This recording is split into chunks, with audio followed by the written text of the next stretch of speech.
Hi friends, welcome to my channel.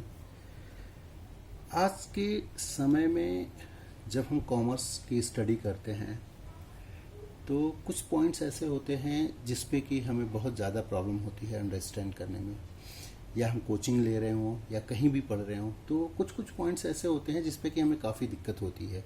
ख़ास तौर से वो पॉइंट्स जो प्रोविज़न से रिलेटेड होते हैं, चाहे वो प्रोविज़न फॉर बैड डेब्ट्स हो, चाहे वो प्रोविज़न फॉर इनकम टैक्स हो या प्रोविज़न फॉर वारंटी हो। इस तरह के कुछ ऐसे पॉइंट्स होते हैं जिस पे कि हमें बहुत ज़्यादा प्रॉब्लम्स होती है। हम कोचिंग लेते हैं, क्लास करते हैं, लेकिन फिर भी हम नहीं समझ पाते हैं। और ये छोटी छोटी ऐसे पॉइंट्स होते हैं जिसको कि हमें अंडरस्टैंड करना बहुत ही ज़रूरी होता है। और ख़ास तौर से ये उस स्टूडेंट के लिए जो नॉन कॉमर्स बैकग्राउंड का होता है और वो कॉमर्स बैकग्राउंड में आता है, सीए करने आता हो, आईसीडब्ल्यूए करने आता हो या कंपनी सेक्रेटरी का कोर्स करने आता हो, तो उसके लिए बहुत बड़ी समस्या होती है। और वो उस स्टूडेंट्स के लिए भी ये काफ़ी बड़ी प्रॉब्लम होती है जो कॉमर्स लेते हैं 11th में, 12th में, या बीकॉम कर रहे होते हैं या फिर ग्रेजुएशन कर रहे होते हैं, पोस्ट ग्रेजुएशन कर रहे होते हैं। तो उसमें इस तरह के छोटे छोटे पॉइंट्स ऐसे होते हैं जो कि बहुत सारे प्रॉब्लम क्रिएट करते हैं।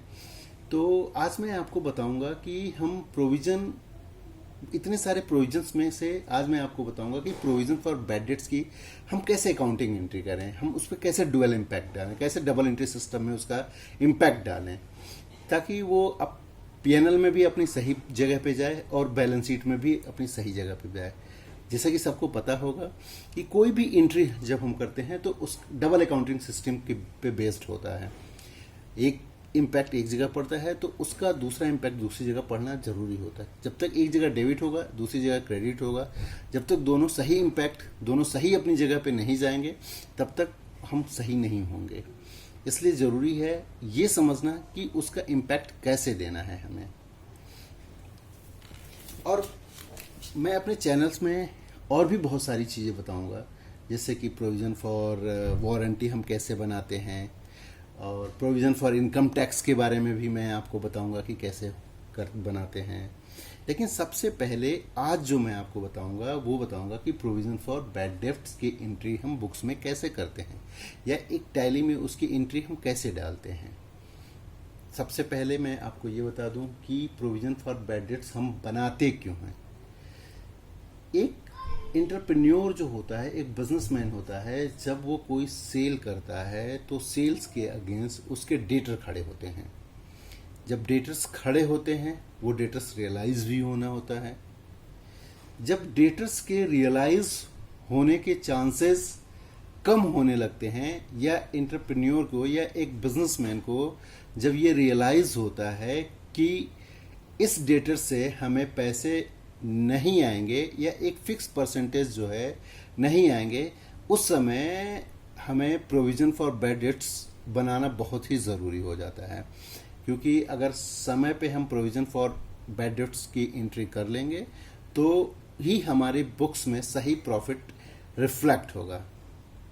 इसलिए जब भी एक बिजनेसमैन होता है जो वो क्या करता है कि पूरे साल का, जब वो अपने पिछले 2 से 3 सालों का आंकड़े का एनालिसिस करता है, अपने डेटा का एनालिसिस करता है, तो एक परसेंटेज निकल के आता है कि कितने परसेंट उसके बैड डेट्स होते हैं, कितने परसेंट उसको प्रोविज़न बनाना चाहिए। और जैसे ही ये चीज़ रियलाइज़ हो जाए, तुरंत हमें क्या करना चाहिए कि उसका प्रोविज़न हमें बना लेना चाहिए। और जब उसका बैड डेट्स हो जाए, जब हमें ये रियलाइज़ हो जाए कि ये पैसा नहीं आएगा, तब हमें उसे प्रोविज़न के रूप में कन्वर्ट कर देना चाहिए। इसका मतलब कि हमें प्रोविज़न की पहले एंट्री उस समय कर देनी चाहिए, और हमें राइट ऑफ कर देना चाहिए, बैड डेटर्स को राइट ऑफ कर देना चाहिए जब हमें एकदम श्योर हो जाए कि हाँ अब ये पैसा नहीं आएगा। तो सबसे पहले मैं आपको ये बताऊंगा कि जब हम प्रोविज़न की एंट्री बनाते हैं तो कैसे करते हैं। जैसे कि सबसे पहले जब हम एंट्री डालते हैं तो हम, जैसे ही आपको ये रियलाइज़ हो जाए कि ये पैसे हमें नहीं आने हैं, तो सबसे पहले हमें बैड डेट्स का प्रोविज़न बना लेना चाहिए। तो सबसे पहले बैड डेट्स के प्रोविज़न बनाने के लिए मैं आपको बता दूं कि सबसे पहले एंट्री हम क्या करेंगे। तो वो आइए मैं आपको बताता हूँ यहाँ पे कि हम उसकी एंट्री कैसे करेंगे। आपको सबसे पहले जो हम एंट्री करेंगे वो करेंगे बैड डेट्स रिटन ऑफ। जो पहली एंट्री होगी वो होगी बैड डेट्स रिटन ऑफ। इसको हम डेबिट करेंगे, okay. And to provision for bad debts, इसको हम क्रेडिट करेंगे। बैड डेट्स रिटर्न ऑफ की जो ग्रुपिंग होती है, ये जो ग्रुपिंग होती है ये इनडायरेक्ट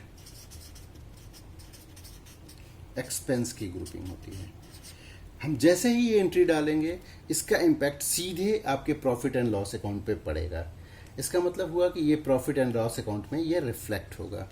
और जो इसकी हम ग्रुपिंग देते हैं, ये ग्रुपिंग जो होती है ये प्रोविज़न की ग्रुपिंग होती है। और प्रोविज़न जो होता है वो हमेशा बैलेंस शीट में रिफ्लेक्ट करता है। तो ये जो बैड डेट्स रिटर्न ऑफ होगा ये आपका सीधा का सीधा इम्पैक्ट डालेगा इनडायरेक्ट एक्सपेंस को, जो कि आपके पीएनएल को हिट करेगा। और दूसरा जो प्रोविजन फॉर बैड डेट्स होगा वो प्रोविजन के अंडर में आएगा और ये सीधा बैलेंस शीट को जाके इम्पैक्ट करेगा। ये बैलेंस शीट में क्रेडिट साइड में आपके दिखेगा, लाइबिलिटी साइड में बेसिकली आप कह सकते हैं कि ये दिखेगा। तो ये एंट्री होती है। तो जैसे ही हमें ये रियलाइज हो जाए कि हमें डेटर से पैसे नहीं आने हैं, हमें तुरंत ये एंट्री पास कर देनी चाहिए। आपको शायद समझ में आ रहा होगा कि हम एंट्री कैसे करते हैं। अगर आप देखना चाहें तो आप इसे देख सकते हैं बिल्कुल कि हम कैसे एंट्री करेंगे। और जब आप बिल्कुल एश्योर हो जाएं कि ये पैसा अब आपको नहीं मिलेगा, तब अभी जब आपने सेल्स की एंट्री पास करी होगी तो उस समय एक सेल्स की एंट्री आपने डाली होगी। सेल्स यहाँ पे आपने जब सेल्स की एंट्री डाली होगी तो डेटर्स खड़ा किया होगा, बेसिकली इसको डेटर्स किया होगा, सेल्स को क्रेडिट किया होगा।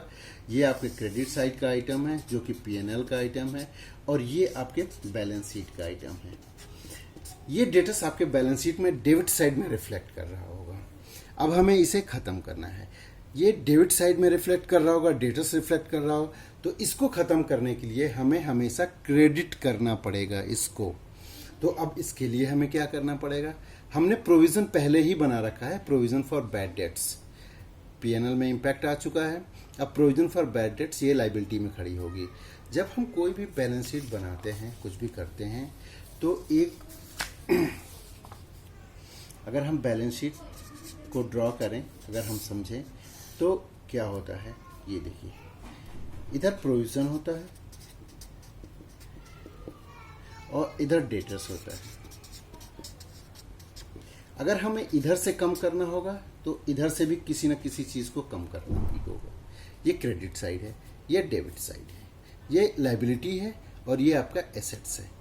तो अब दोनों को कम करना है। तो ऐसे केस में हम क्या करेंगे, जो हमने पहली एंट्री डाली थी, बिल्कुल सबसे पहली एंट्री डाली थी, और उसमें आप देखेंगे कि bad debts written off to provision for bad debts डाला था। इस प्रोविजन फॉर बैड डेट्स को अब हम क्या करेंगे, जो क्रेडिट था अब हम इसको डेबिट करेंगे। अब हम यहाँ पे एंट्री पास करेंगे प्रोविजन फॉर बैड डेट्स,